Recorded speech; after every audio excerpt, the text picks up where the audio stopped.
Here we are again, February 19, Friday, and another question and answer session.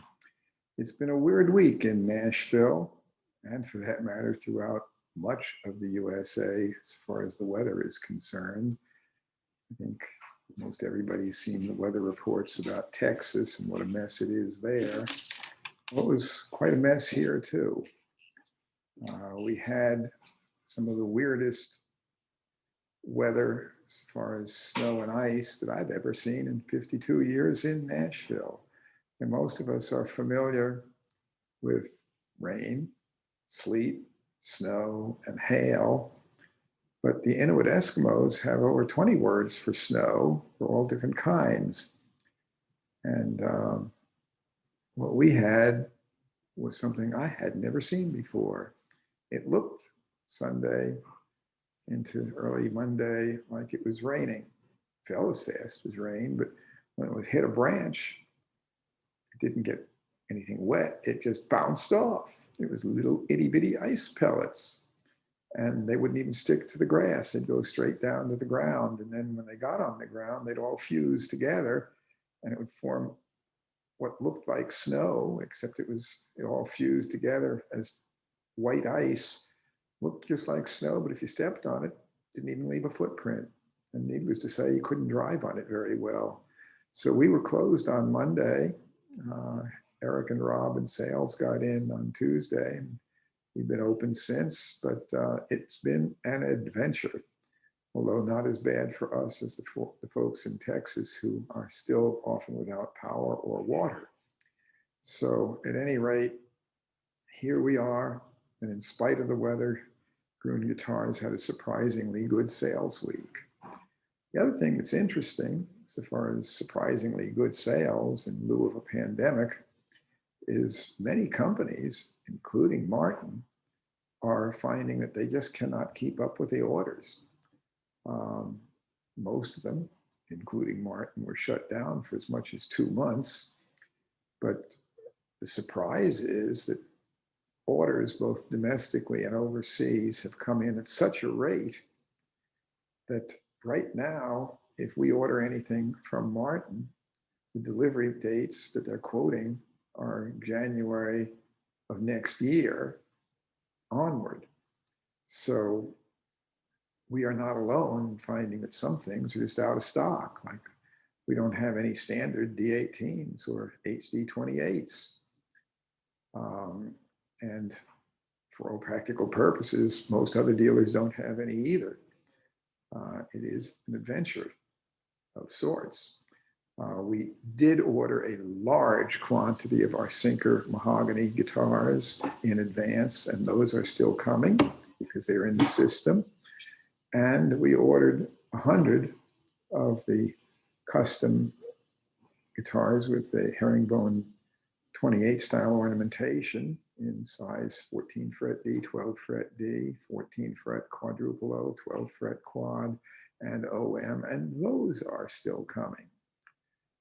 We also have a few items that during a time in which many other models are no longer available, we still have some.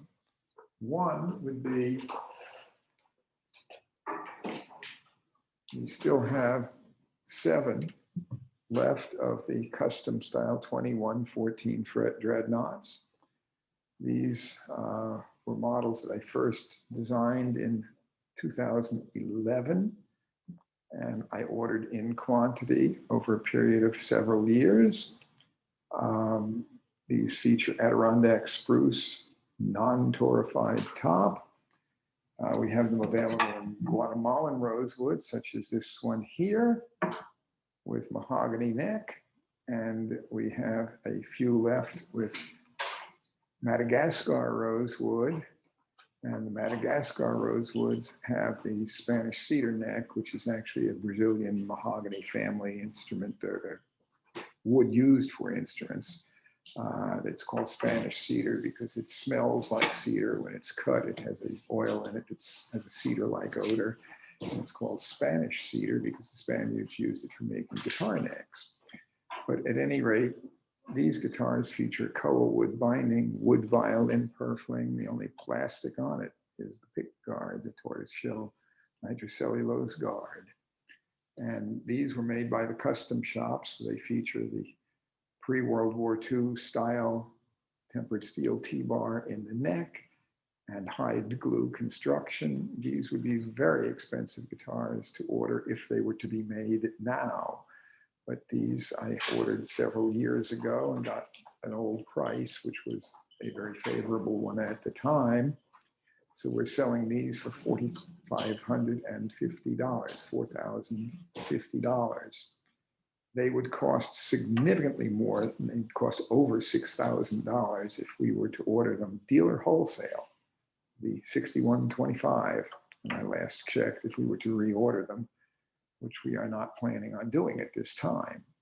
But the point is at $4,550, these are a great deal. It's a custom shop, authentic series workmanship guitar at a price that is very attractive, but we've only got 7 left.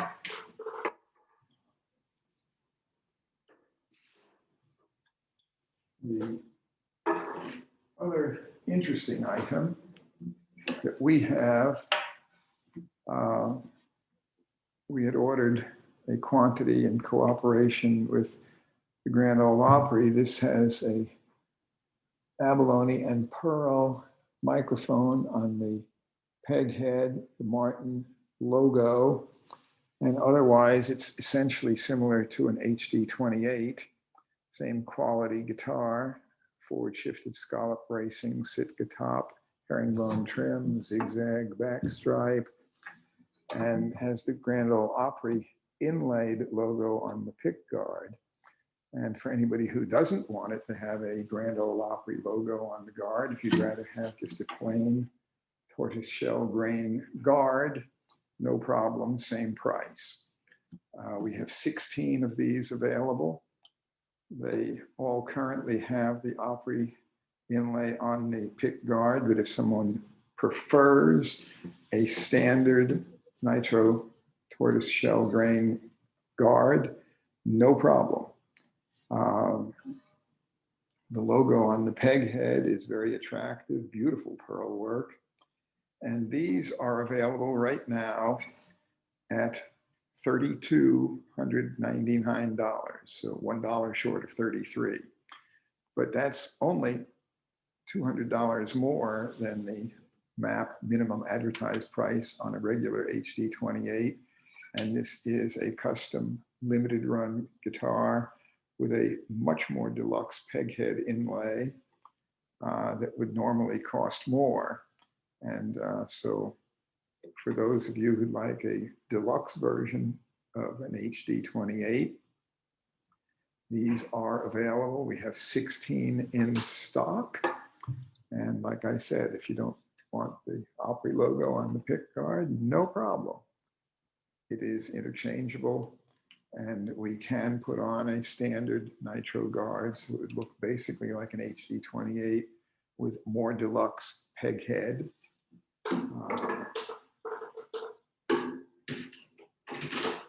At the present time, Martin is completely sold out and has no stock available of HD28 guitars or D18 guitars. And if a dealer orders one, it's likely to be next year before they get one.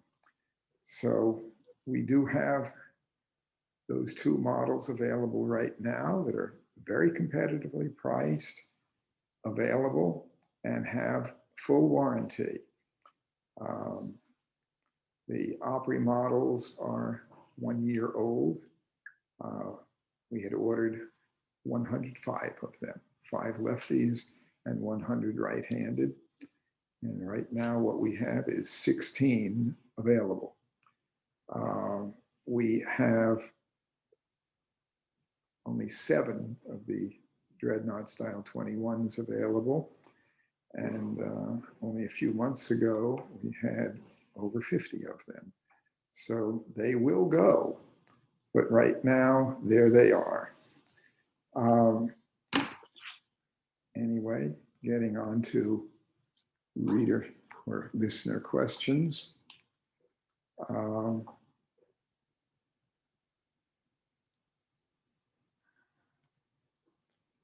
Richard says, one of the joys of visiting your store is being able to walk up and play great vintage guitars.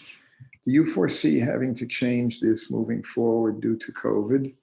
Will hand sanitizer hurt the finish on these guitars? Or do you have thoughts about these issues? One, vaccinations are proceeding rapidly. My wife and I already have been vaccinated with the Pfizer vaccine with both shots, the first shot and the booster. And I recognize, since I'm 75 and she's 76, that not everybody is in that category. So most of the population hasn't been vaccinated yet, but it's proceeding rapidly. And the number of cases and the number of fatalities is dropping. Even with the new strains of the virus, I would anticipate that the worst of the COVID crisis is over, but the economic consequences of it are obviously not over. On the other hand, the economic consequences have not slowed down the guitar market. Professional musicians are not making much money, but the amateur players who drive the bulk of the buying market for these instruments seem to be, at least enough of them, well off that they are able to buy guitars. And if anything, many of them may have more spare time to play. If they're working from home, they can always take a break and play guitar for a while to relax. And it certainly appears that guitar sales for the major manufacturers remain very strong. Part of it also with the manufacturers, though, it is worth keeping in mind that with social spacing, they're not, in many cases, as efficient as they used to be if they have to space more. So their capacity is somewhat down, and they're having difficulty keeping up with the demand. But the demand for guitars does remain strong. So far as will hand sanitizers hurt finish? Well, it won't hurt polyurethane finishes, and it really won't hurt regular nitrocellulose lacquer finishes. But the general feeling is also that hand sanitizer is not really preventing many cases of COVID. The real problem is airborne droplets, and hand sanitizer doesn't do anything about that. The general feeling is that it really isn't necessary to use hand sanitizer to touch a guitar. But it is important to keep your hands clean. But we don't have to use sanitizer every time a guitar is touched. Gary Black says, what is your favorite Martin ever? Well, what I like and what others like may not be the same. And there are great players who have a variety of preferences, which is one reason why Martin has made so many different models over the years. If you are doing finger picking, a single O, double O, triple O, or an OM may be great, but if you're a bluegrasser, you want a dreadnought. If you're a bluegrass player, in all probability, the best dreadnought guitar for you, if you're a really discriminating player, is going to be a 1934 through late 38 D. And if you're a finger picker, it may be quite a different set of choices. You might want a single O, double O, triple O, or an OM. And each player has their own taste and their own touch. But the quality of steel string Martin guitars has been absolutely marvelous during the true golden era for these instruments, which I would say is from about 27 through late 38 for the true original golden era of steel string guitars. And still the ones later are good guitars. And the ones made right now are some of the best that the company's made in at least 65, if not 75 years. I have new Martins right now, our Sinker models, our new Rosewood models with Adirondack spruce tops and forward shifted bracing, non-torrified wood. that I'd put up against Martins made as far back as the year I was born, 1945. I wouldn't say that they're better than what Martin made from 1927 through late 38, but they're at least approaching that. And they're sure enough not only approaching, but in some cases beating stuff that was made after that. Martin is making some extremely good guitars. And for electric players, I'd have to say that new Gibsons are way better than what they made 50 years ago, and the same is true for Fender. There are some very good instruments being made right now, but I do not claim that the new Fenders are better than pre-CBS, nor do I claim that the new Gibsons are better than what was made in the time that Ted McCarty was there when electrics were being produced, or the pre-World War II period.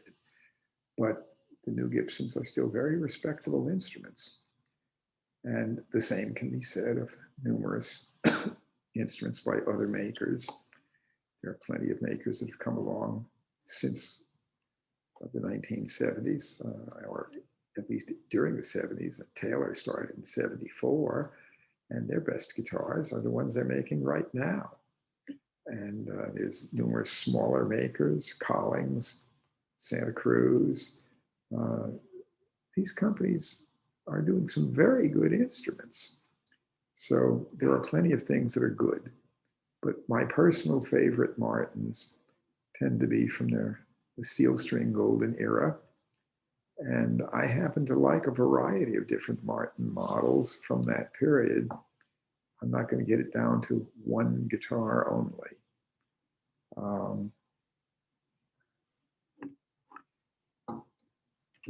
Ken Wright says, I know you said that a repair person should repair back to original specs. I have a 1974 Martin D28. I spent more money repairing the flawed instrument than what it originally cost me. In my case, I had to have Jim Granger relocate the short-saddled bridge, repair a pickguard crack, and he recommended replacing the thin rosewood bridge plate with a thicker but smaller width maple bridge plate. He said it was not original, but the original design was flawed and made the top belly up because the bridge plate, thin bridge plate was causing all the problems. He also reset the neck and had to re-glue most of the top braces and back braces because of the glue they used in the 70s. I've had this guitar for 25 years now, and it sounds and plays great. There have been no issues since the repairs. However, the maple plate is not the original design. Was this a mistake to use the maple bridge plate since it was not original? The guitar simply was not usable before, and this seemed to stabilize a flawed design from 1970s Martin D28s. Generally, when I'm talking about staying with original specs, I'm talking about doing that on vintage or golden era period instruments. But I am not so much concerned about keeping 1970s instruments totally original. And that's true of Martin, Gibson, and Fender instruments of the 70s. I don't regard them as being collectible.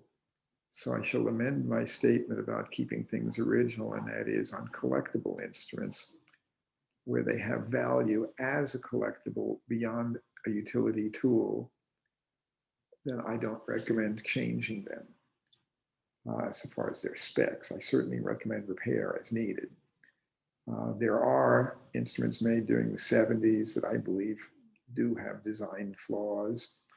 And in servicing those, we are not hesitant about doing some tweaks that may not be absolutely as per original, but still will increase utility.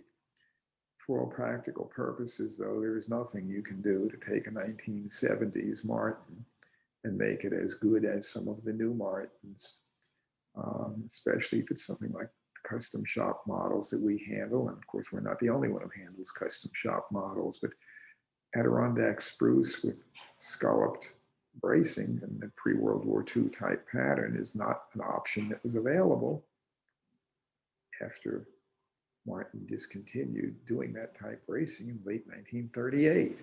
We're using Adirondack spruce routinely after 1945.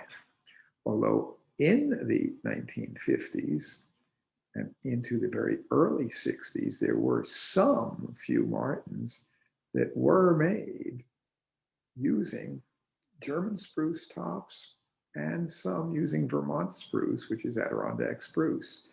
And Martin's records, their production records of the time, do reflect that. So there are even some work order batches where in a batch of 25, there might have been 10 made with Vermont spruce and the others made with the standard Sitka. And that is something that is an interesting fact, that those with the other alternative spruce do bring more money, and they sound better and look different. It's hard to look at one and tell whether it has German spruce or Vermont spruce.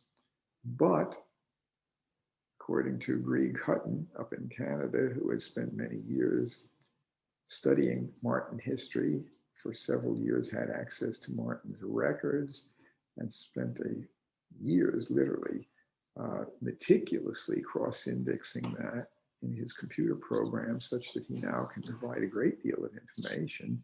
He is able to look up from a given serial number what the work order batch was, and even what kind of spruce that particular one featured as far back as in the 1950s. And the other point there is Greg Hutton has a website which can be accessed. His email is dghutton99@gmail.com, dghutton99@gmail.com. And he can direct you to his website, which is not a sales tool. It doesn't feature appraisals. It doesn't feature price guide information, but it does have an enormous amount of information and the ability to look up historical information about Martin, and even through his web service to give you specific answers to your questions. If you do inquire with him, ownership of guitars is kept strictly confidential and is not shared with anyone. It's not a place to buy, sell, and trade, but it is certainly a place to answer interesting questions. It is the information-only site. He's not trying to do appraisals, but he has a wealth of information, and does also, he's seeking photos and info from collectors and dealers with permission to use on his site. All information is appreciated. At any rate, he is a great source of information.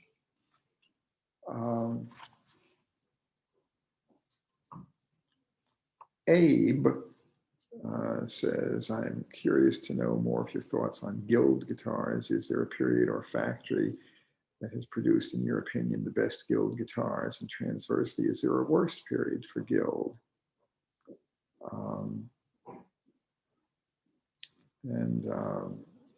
Guild has been around for a long time. Founded in '52 by Alfred Drond. The first factory was in New York City, employed mostly ex-Epiphone employees who were out of work because Epiphone had ceased production in New York. And they moved soon after to Hoboken, New Jersey, where they were until about '67. Then they went to Westerly, Rhode Island.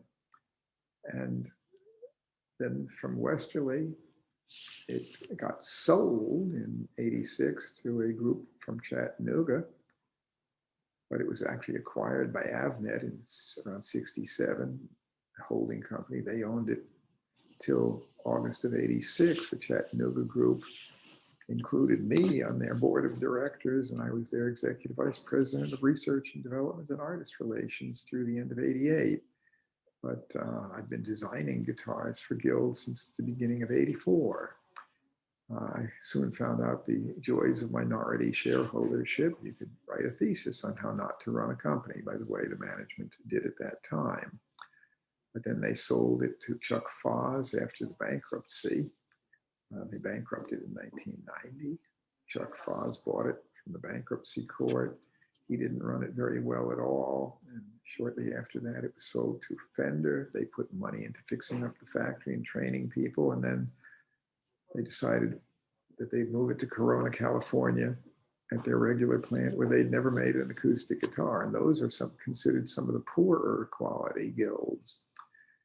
But they later, Tacoma Guitar Company, which I had been involved with as a designer, was in difficulty, and they sold out to Fender, which moved the guild operation up there, and they kept making also Tacoma guitars in the same factory, and that went on until the lease on the factory was up, and Fender had recently bought the Command company that controlled Ovation, and they moved guild production to that factory in New Hartford, Connecticut.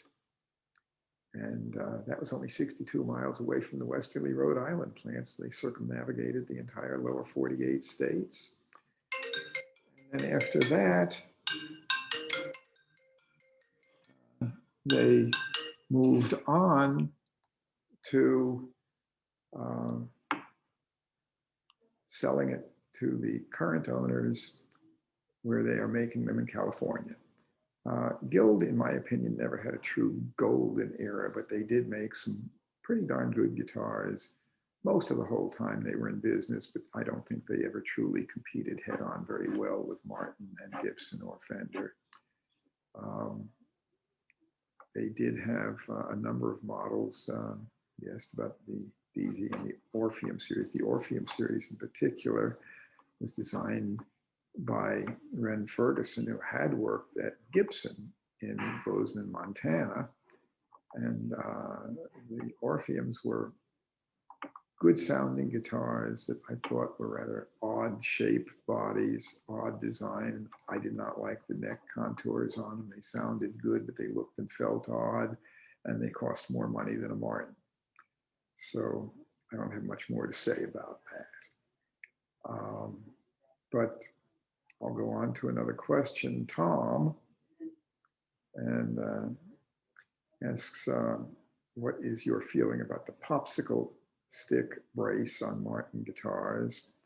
There are a lot are leaving out of the guitars. It would appear to me that its being there would do little to affect top movement above the sound hole. Your thoughts? Well, the so-called Popsicle stick brace had been on some early model Martins, and then during the 30s was discontinued.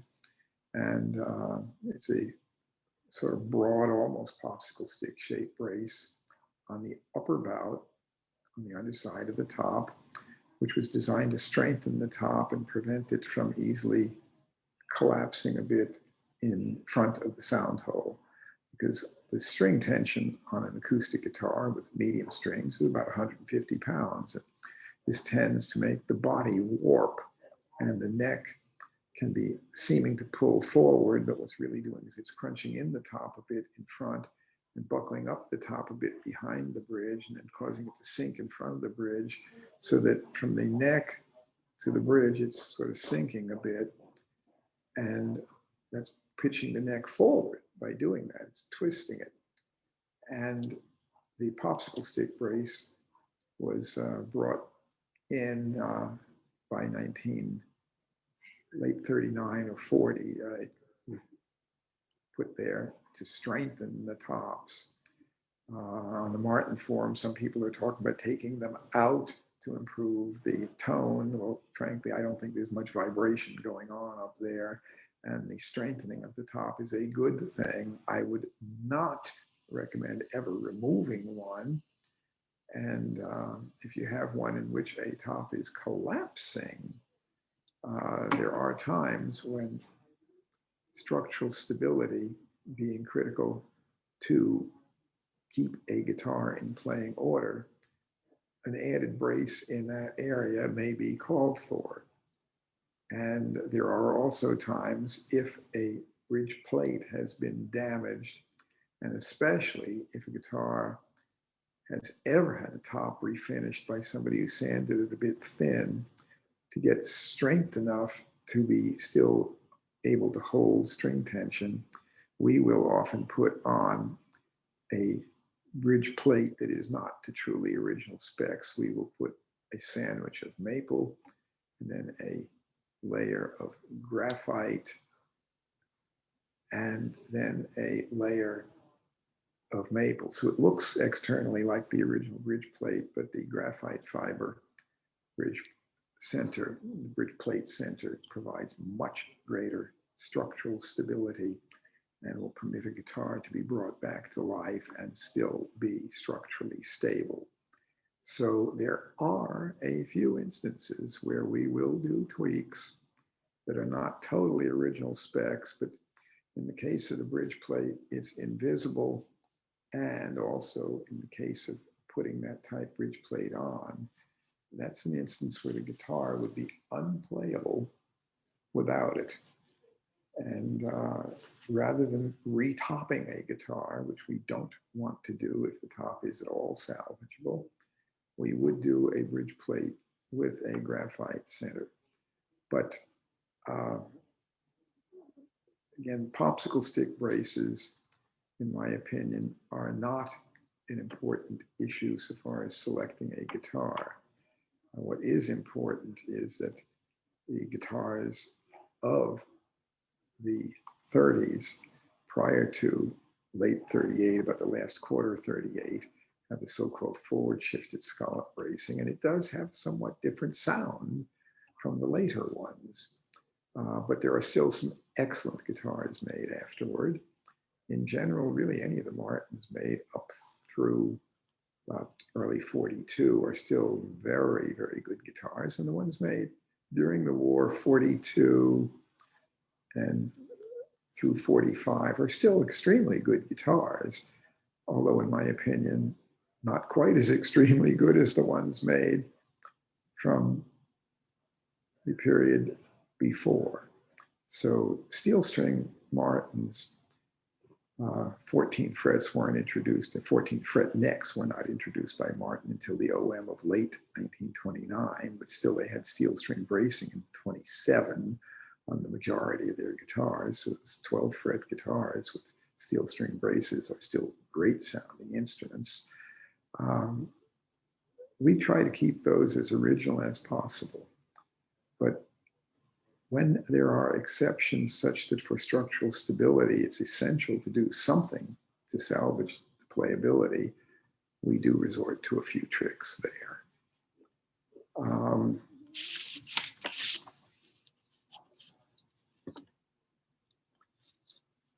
The same person, actually, no, it's Nicholas, not a different person. Nicholas asks, what are your thoughts on fanned frets? When did this start showing up on acoustic guitars? And fan frets are a system in which the braces, the frets fan out so that on the bass side, the scale is longer than on the treble side. So that instead of the frets being parallel to each other, if you fan them out that way, you can get a range where each string has its own scale length, but each string, if you have the saddle and the nut and the frets such that it is fanned correctly, each string intonates accurately, but it's like a harp. You notice on a harp, the treble strings are shorter than the bass strings. So pitch of a string will be determined by the thickness of the string, the length of the string, and the tension. And it is possible to design a guitar that is very playable with fan fretting. This is not a feature that you'll see on Martin, Gibson, or Fender guitars, but primarily by some independent luthiers who are trying to do experimental new ideas. At any rate, it can work quite well, but it takes a bit of getting used to if it is a radical change in scale, because your hand position will change a bit. But it can work quite well.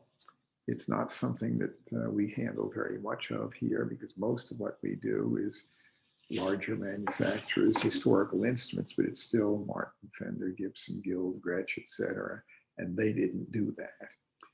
So it's something that you'll see mostly on boutique individual luthiers, but it is something that can work quite well.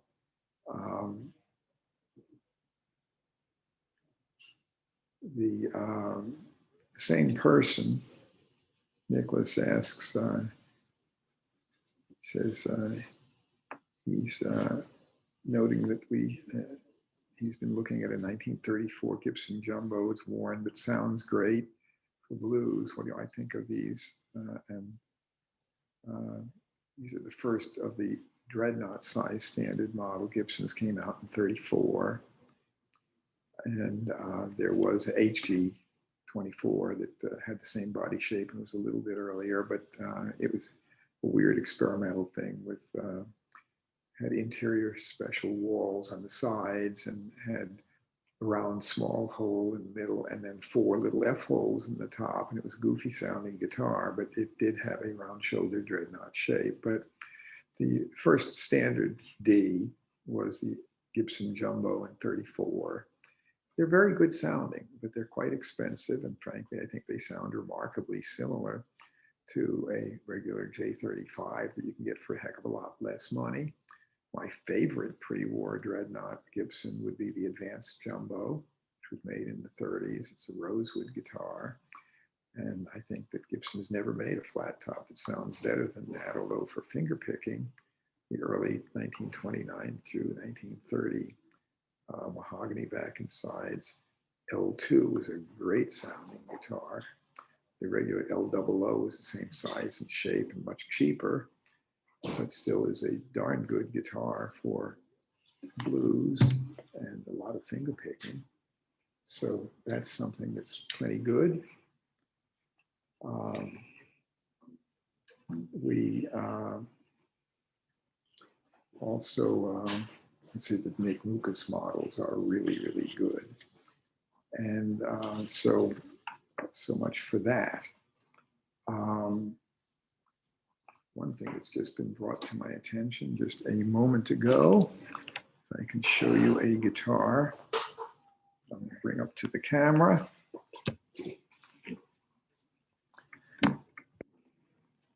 And here is one of the Opry models set up with a standard tortoise guard. And of course, still has that same peg head veneer I showed you earlier. Beautifully ornamented inlay. That's quite a complex inlay to do. It's abalone and pearl. Beautiful work. And so there it is. You can see you can get one that has a bit more of a traditional look if you don't want the big Opry logo inlay on the pick guard. These are available at the same price. The guard is easily interchanged. Takes us just a few minutes upstairs to do that transformation. And it is still the same price, $32.99, new with warranty, and we have 16 of them.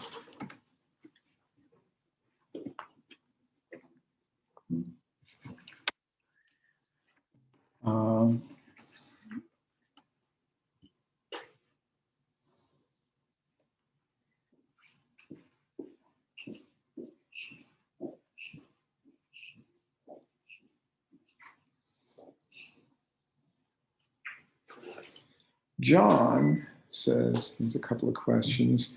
Since one, over the past 15 plus years, I've noticed a real inconsistency in quality of guitars coming from both Gibson and Fender. They just don't make them like they used to. If you agree, do you have any thoughts on how these legendary makers have slipped so much? Well, I somehow differ a bit in my opinion on that. It is worth keeping in mind that Gibson is under new management now. Henry Juskowitz and his two partners bought Gibson at the beginning of 1986, but the new management has only been in place now for a couple of years. And they've been doing some very significant efforts to improve quality. And there are some very fine guitars coming out of Gibson right now, and they're still working on more improvements. Do I feel that their quality is worse today than it was 15 years ago? The one-word answer is no. I do not feel that. And I do not feel that about Fender either. Fender has a large line, but their standard line models are still well made. And the custom shop they have team built items, they have master built items. The master builds are extremely good, and the team built stuff is mighty fine too. And the regular Fender vintage series onward, these are good instruments. And I don't feel that Fender's quality or Gibson's quality, either one, is something that can be said to have truly slipped in the past 15 years. There is still consideration that Gibson and Fender both have more than one standard line. They have each division of Gibson is something of itself. There's the standard Gibson factory in Nashville. There's the custom shop in Nashville. There's the acoustic factory in Bozeman, Montana. And then mandolins are built here in Nashville, but in small quantity by a different crew. So they're not all the same, but in general, there are some very serious efforts lately at these companies to work on improvements. And compared to the 1970s, the quality today is vastly superior to what it had been in the 70s. And right now, of course, 1970, that's 51 years ago. So we'll leave it at that.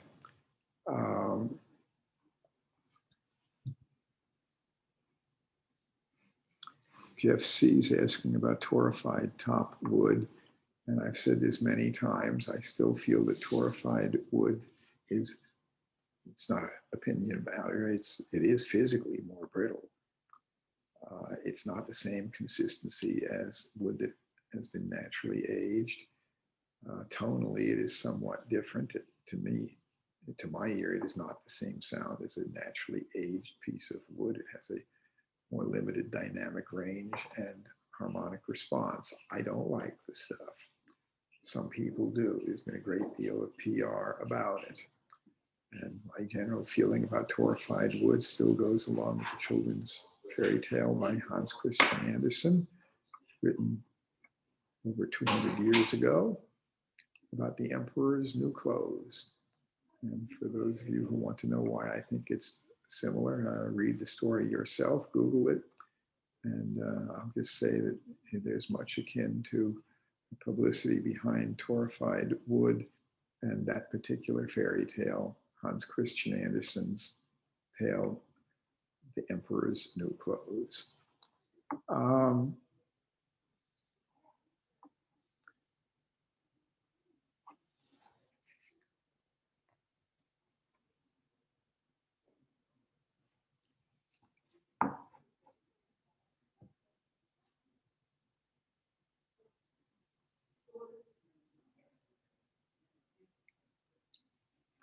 John S. I've watched your Zoom calls for the last 3 weeks and been very interested in your descriptions of the guitars you order through the Martin Custom Shop. Your descriptions and comparisons of the various wood species, such as Sinker mahogany or Indian rosewood versus Brazilian rosewood, has been very informative. When I look through the online inventory for the shop, I do not see any of the Martin Custom guitars with electronic pickups. What is your philosophy on electronic pickups and acoustic guitars, and why do you not stock them that way from the factory? I don't stock them that way from the factory because installation of a pickup is something that we can do within an hour. And not every customer wants the same type pickup. I personally prefer having no pickup in an acoustic guitar. But if someone wants one, we can sure put one in.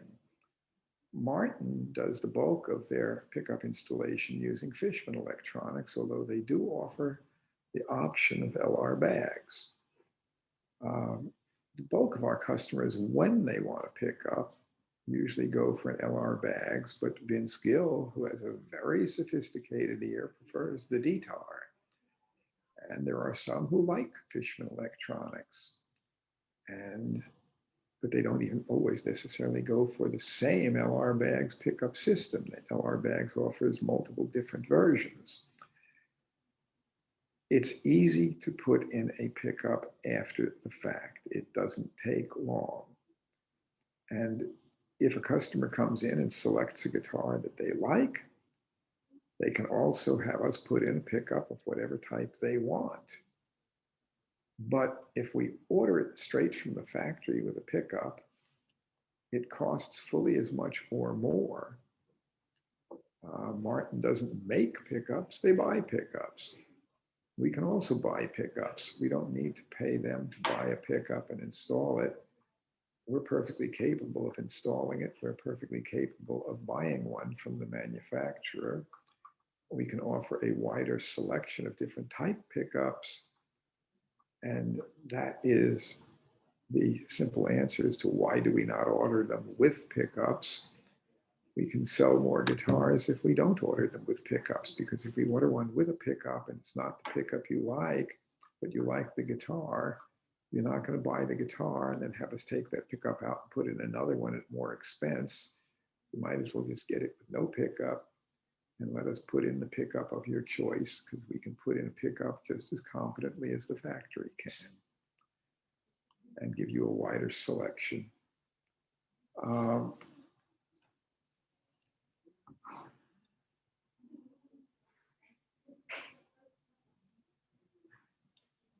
Charles, speaking of Martin guitars in particular, but also others, why is the back strip elaborate and wide on rosewood bodies when just a bare seam on mahogany backs?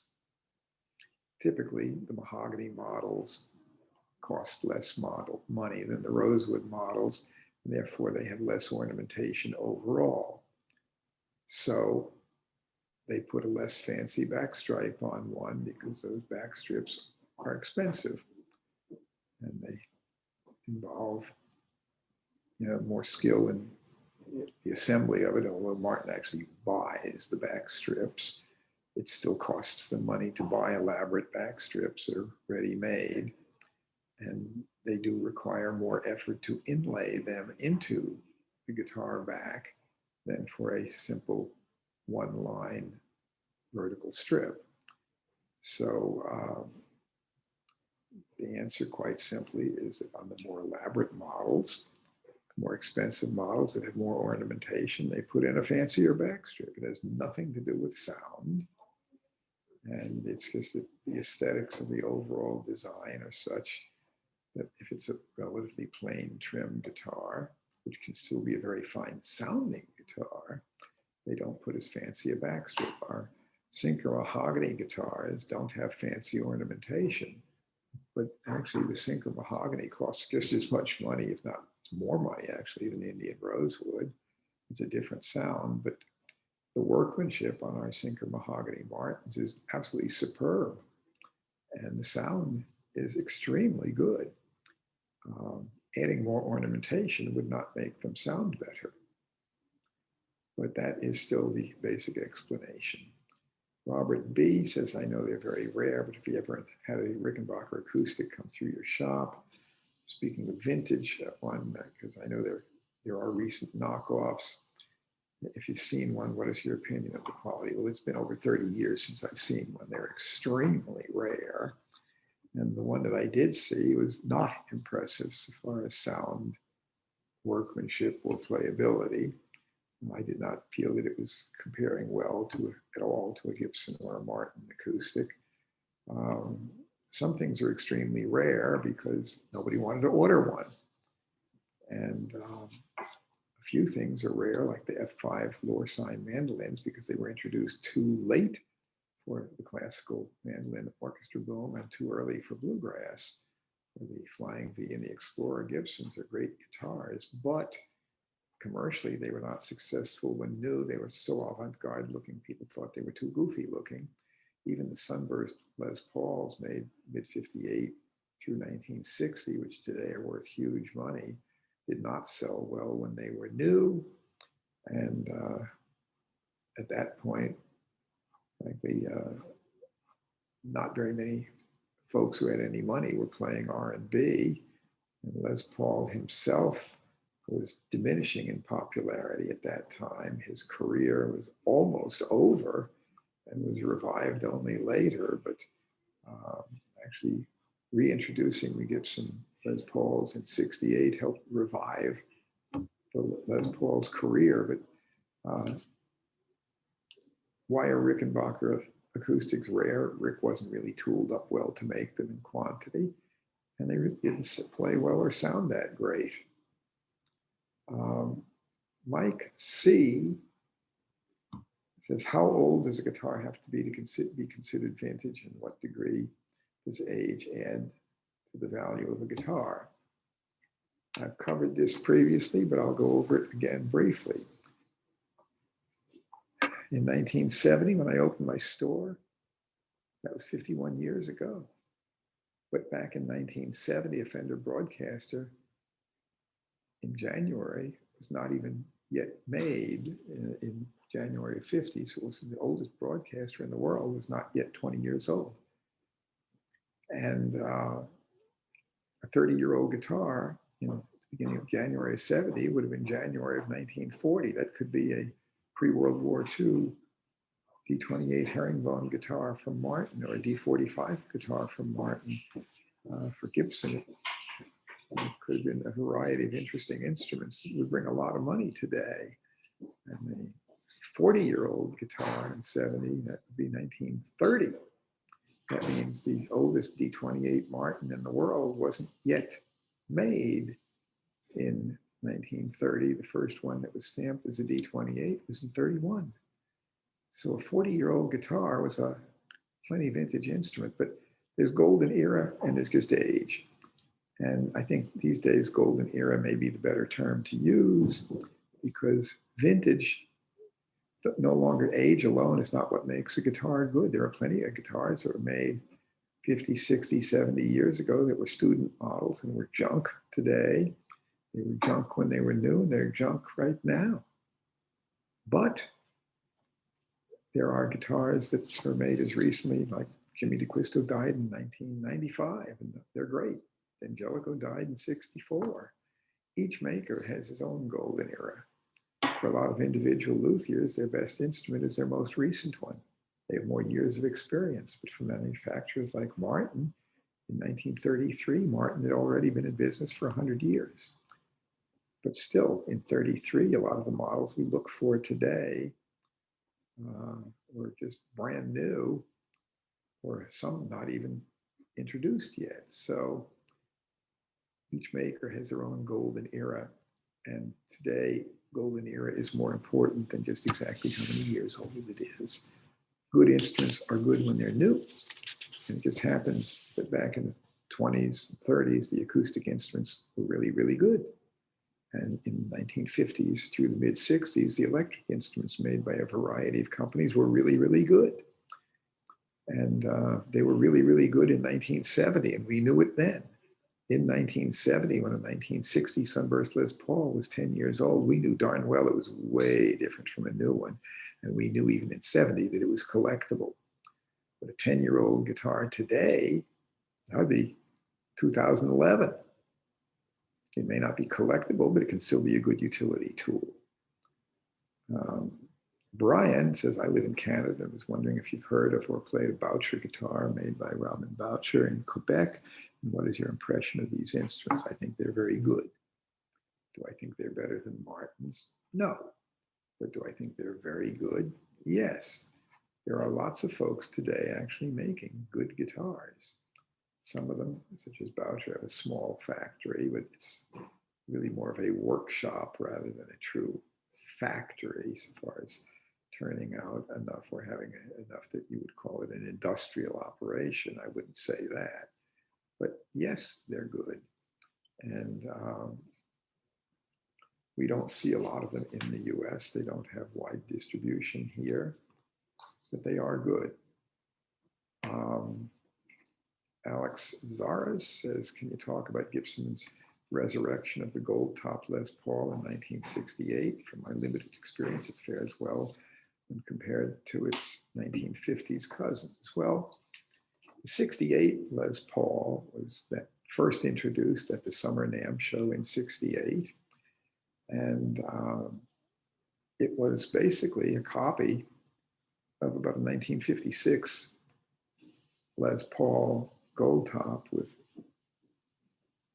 P90 pickups, two-pneumatic bridge, and a stop tailpiece, gold top finish, maple carved top, and one-piece mahogany back, one-piece mahogany neck. The binding in the cutaway was thicker than on the original, but the workmanship was quite good. By 69, they enlarged the peg head size. They made a three-piece neck, and they started using mini humbuckers. Frankly, it wasn't as good a guitar. But I was at the show in 68 when it was in Chicago at the NAMM show that it was introduced. I remember seeing Les Paul demonstrating the guitars, and they were good. But that was the model that Les thought what should introduce. And in fact, what all of my customers at the time wanted, and I was already actively dealing guitars, although I was still a student at the University of Chicago at that time. What the kids really wanted, they wanted one like Mike Bloomfield played and a few others. They wanted a Sunburst 59 with PAF humbuckers, and Gibson, so far as I'm concerned, made the wrong one. And they didn't introduce anything that looked like the original Sunburst until around 1980 when they came out with the standard 80. They made a few custom runs before that. But it was much later that they really came out with a good 59 reissue, which is what, in my opinion, they should have done and what the demand was for in as early as 68. But that's the way it be. Ed Smith says, I enjoy your YouTube videos, never miss them. Interested in learning about the history behind the matte finish on current Martin necks, all the standard models, as well as even the custom shop models like the Quadruplo 18 that I purchased from you have matte finish on them. That's just on the neck only. When did Martin start doing this? I prefer gloss finish purely for cosmetic reasons. What is the appeal of a non-gloss neck? Is it cheaper for Martin to manufacture this way? What is the appeal to the player? The appeal to the player is that many players find that the gloss finish neck feels a bit sticky. And for a lot of really good players, they don't want that sticky feel. The matte finish is easier to slide around on. And Martin necks are finished separate from the bodies. The neck is sprayed and the body is sprayed, separate operation. The neck is not installed on the body until after the body and neck both have been finished. So it's easy enough to do a different type of finish on the body versus the neck. And there are a lot of players, like for example, Tom Bukovac, who's one of the top session players in Nashville on any guitar that he gets from us. If it has a gloss finish on the neck, he has us do just a little bit of microfiber or micro grit sandpapering on the neck, just enough to take that gloss off and dull it down a bit. It feels different. Violin players do not want any finish on the back of the neck on the violin. There's finish on the body. There's finish on the scroll. There's no finish on the neck. So we have a guest. Hey, George. And I'm doing good. And Ricky Skaggs is here. Would you be willing to Sure. play something for the folks? Oh, can we play something? Well, I don't have the knowledge that you have on instruments, so well, I'm going to pick a they might get guitar. bored. No, I don't think so. If you could sit right there, Oh, I will hand you a guitar. Which you haven't seen before, but here's a brand new Custom Shop D. This is a new Custom Shop D with Indian rosewood back and sides, non-torrified Adirondack spruce top, 12 fret slot head necks, forward shifted scallop bracing.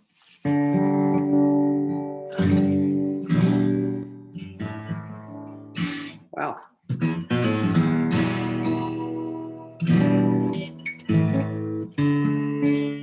You kind of, for that sound, you can do away with the other two frets. It's a different sound from a 14 fret guitar. Yeah, it definitely is. I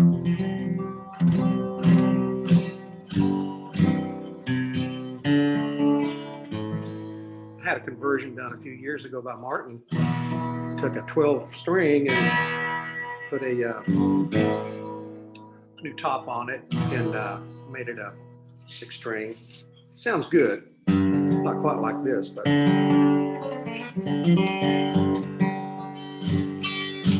Yeah.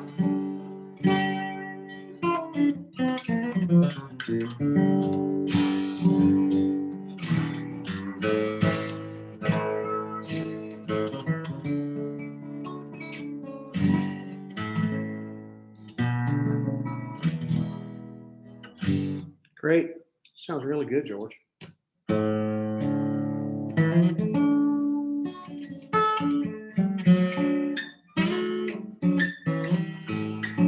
So now, when you have something like this made, you give them the custom measurements that you want, or custom all the ingredients. It's like you're making an elixir. Pretty much. Yeah. Now this is, but they don't make, there's no 12 fret slot head in the catalog anymore. Right, that's right. And this is non-torrified Adirondack with the forward shifted bracing. So it's basically the specs of a 1931 or 2 D28. D28, right. Mm-hmm. But it's pretty affordable. It is $45.75 with the case. Yeah. Wow. And here's an OM to the same specs. Yeah. Same type wood, and that's a powerful guitar. Yeah. It's smaller, but it's powerful.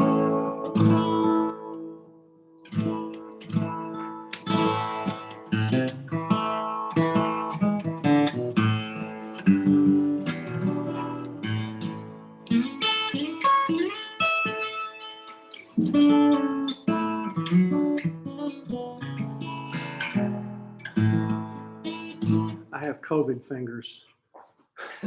Too much dishwater. And not enough picking. COVID blizzard fingers this week. Huh? COVID blizzard fingers. Oh yeah, no kidding. I think we can agree it doesn't sound like the standard production model. No, they don't. These new Martins, I really think I think they're making the best sounding guitars at the best price that they've maybe ever made. Yeah.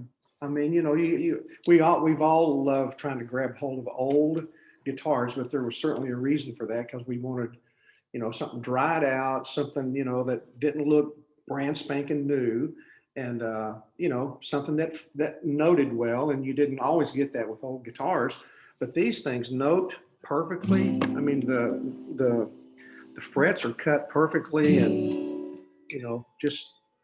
But this is also a different sound. You don't get that sound out of Sitka spruce. No, that's true. So the production standard line guitar does not sound like this.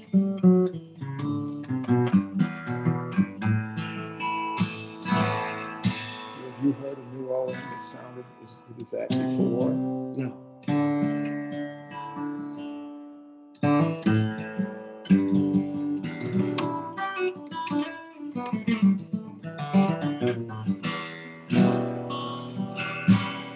I'd put that up against pretty near any maker out there right now.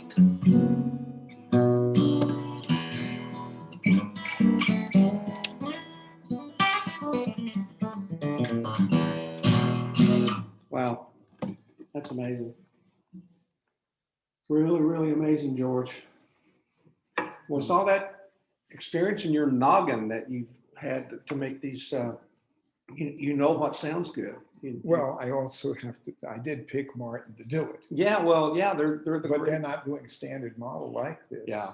But it's not like I could have given the project to another company and That's gotten true. a result Yeah. like this Yeah. either. Yeah. So between Martin's skill and And knowing your what I wisdom. want them to turn out for me, Yeah. to my specs, it takes, I could not do it without them. Right. Well, that's a great partnership for sure.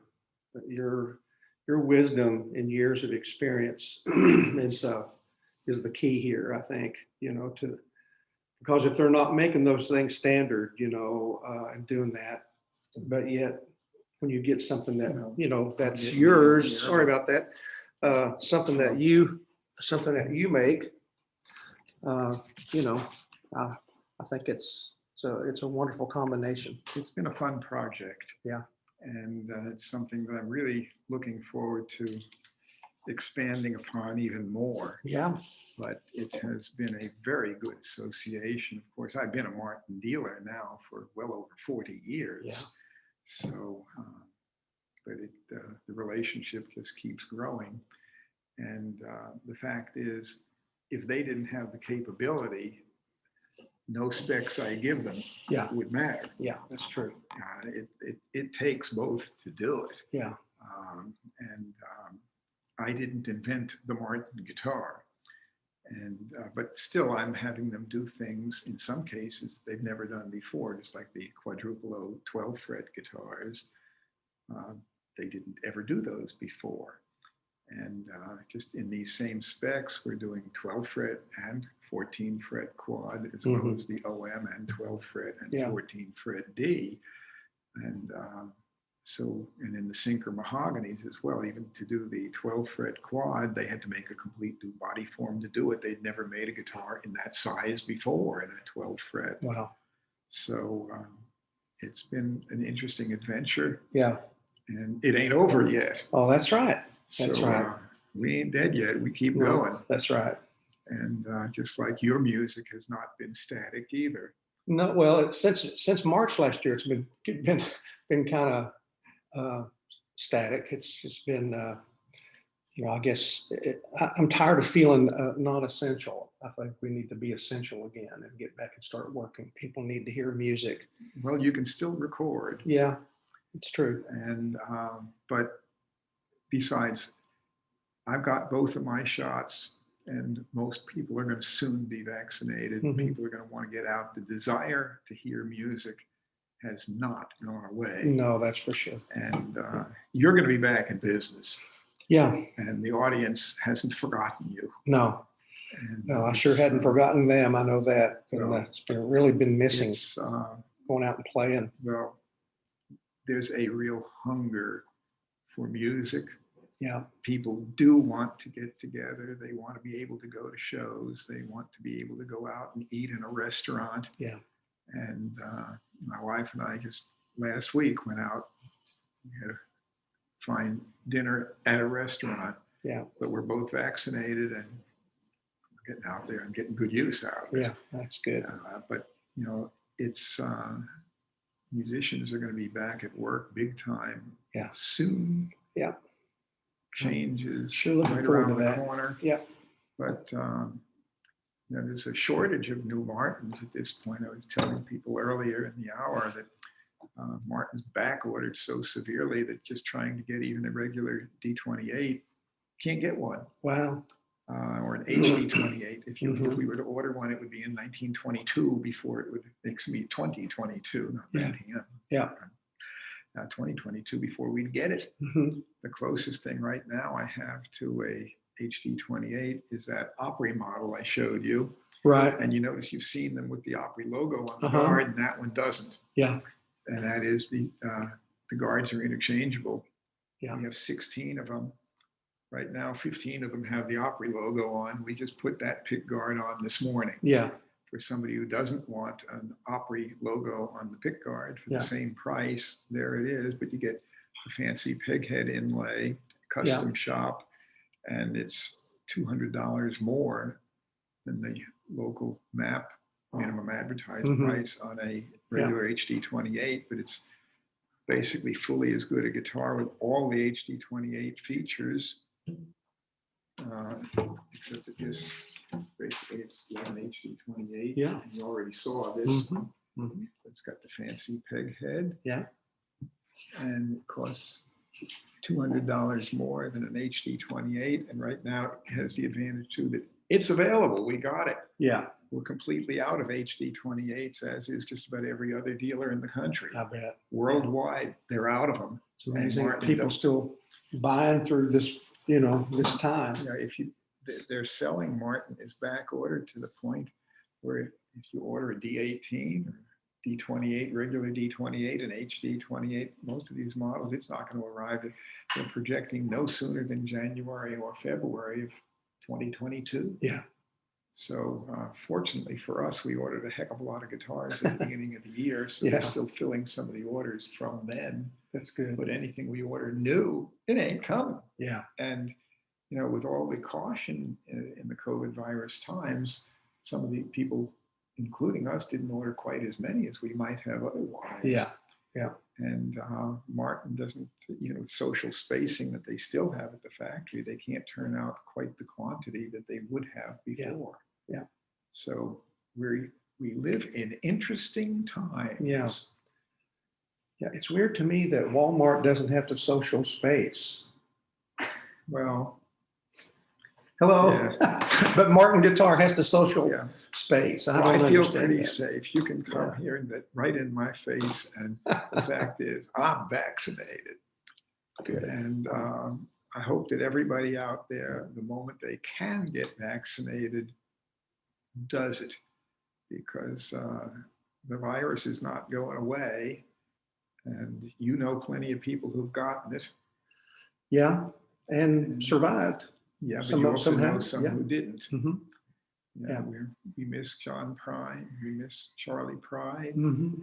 yeah, we miss numerous others Yeah. who in the music community Yeah. got it and didn't. Joe Diffie, Yeah. but that's, you know, people Had a that- lot of health issues going in. Well, some of them did. Yeah. Right. But then there's some who were perfectly healthy. I have one personal friend who is Italian American, and 9 of his extended family members in Italy have died from it. Oh, goodness gracious. So, and he himself has had it, Mm-hmm. and he was quite sick. Mm. He survived, Yeah. but it wasn't easy sailing. Yeah. And 9 of his family members are no longer with him. Mm. So What a terrible that's thing. the way it be. Yeah. Anyway, we're going to wrap up our presentation for this week. Look forward to seeing everybody again next week. You know how to find us, and george@guitars.com will get me. That's my personal email. And I'm here at the shop 6 days a week. So you got the phone number for the store, you know the email for the store, and my personal email, george@guitars.com. I do pay attention to those messages, and I do answer them personally. See you next week.